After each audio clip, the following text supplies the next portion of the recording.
Viewers and subscribers, welcome back again. This is BVI Channel 1, where we tell you undiluted truth. Let me quickly bring you the issue of Niger Republic and why the African puppet sitting in Aso Rock in the name of President of Nigeria is hell-bent in fulfilling the wishes of his control masters from the West. Today we gather with profound sense of urgency and firm determination, building upon the commitment made during our first extraordinary summit on the grave political crisis befalling our sister nation. During that initial meeting, we voiced our solidarity with the people of Niger and their democratically elected president, His Excellency Mohamed Bazoum, by condemning the military takeover and the unjust detention of their democratically elected president and other officials. As you may recall, we called the junta to rescind the decision of them toppling a democratically elected government. We proceeded to impose sanctions with the hope that this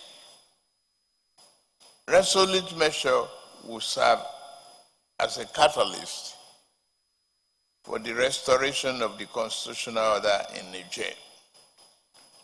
Regrettably, the 7-day ultimatum we issued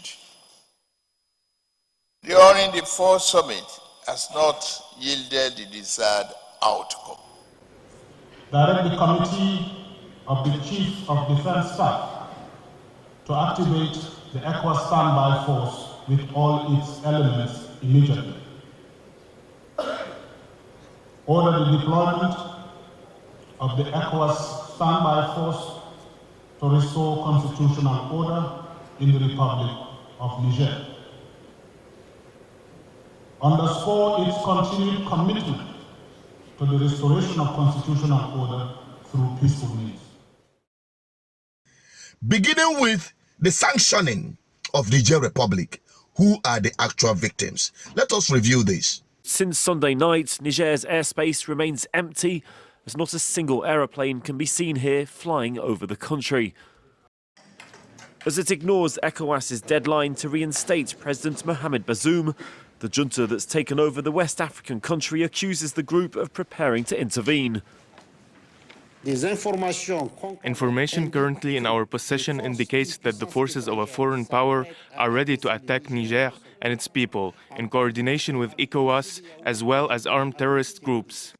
So far, the Ivory Coast, Senegal and Nigeria have all said that they would join in to drive out the junta should a military intervention go ahead. Chad is against this, but Mali and Burkina Faso, which are both ruled by juntas, have said that they would come to Niger's defence. Mali and Burkina Faso have enough on their plate with the jihadists in their countries. They don't have enough forces to fight in Niger. So the military strength weighs quite obviously in ECOWAS's favor. But this is a risk for the group's credibility. It was quite weak with Mali and Burkina Faso, so it must show its strength this time. Its northern neighbour Algeria, which shares a 1,000-kilometre border with Niger, is concerned that an intervention could cause further instability in the Sahel region and is against the use of force. As the anti-French sentiment continues to grow in the region, Niger's former coloniser remains supportive of ECOWAS, hoping that the president will be reinstated soon. For now, though, France has no plans to deploy its 1,500 soldiers currently stationed on Nigerian territory. Closing off airspace, Nigeria access most part of the world by flying through Niger airspace. Who will be the victims? Nigerian travelers, because air traffic or air fares will increase. Are we talking about the recent blockade, saying the borders are already cut off? Oh yes, good. Now, who will be the victims? The ordinary Nigerians living within the border who do their businesses across border, they are the big victims.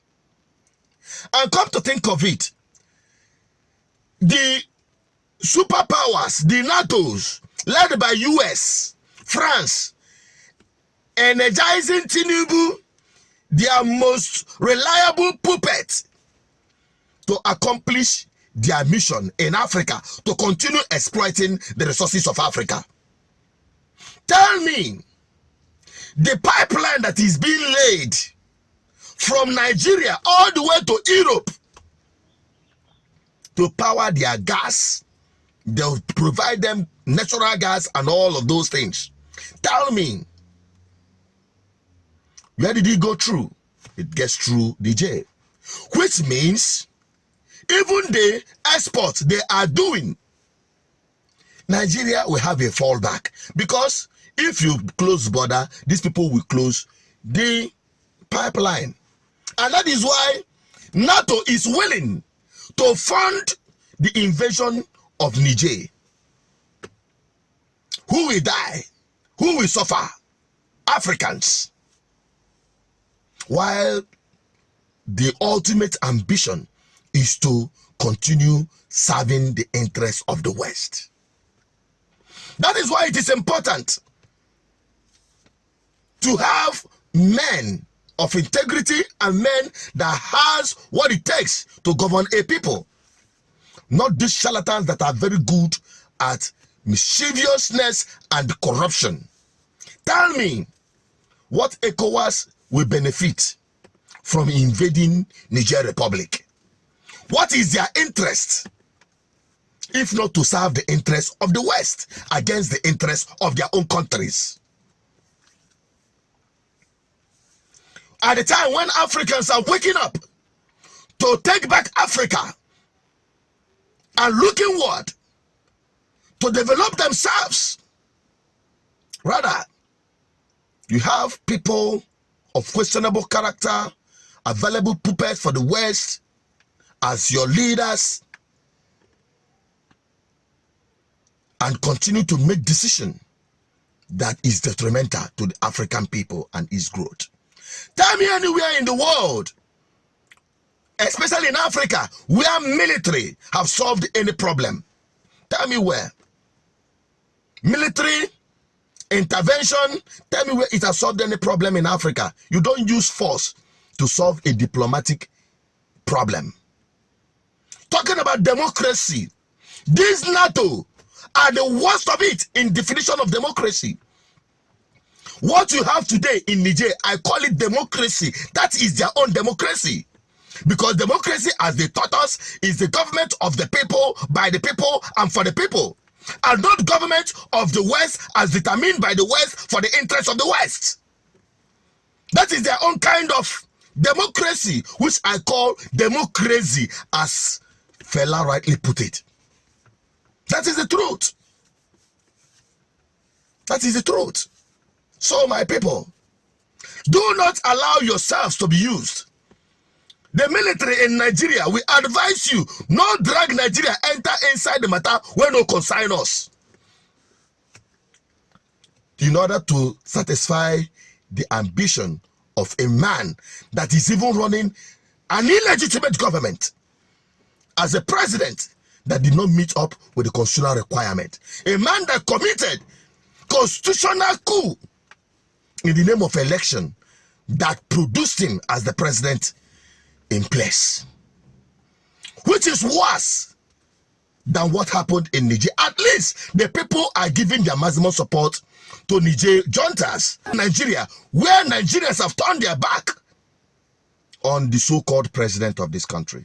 So listen, my people, it's better we start waking up.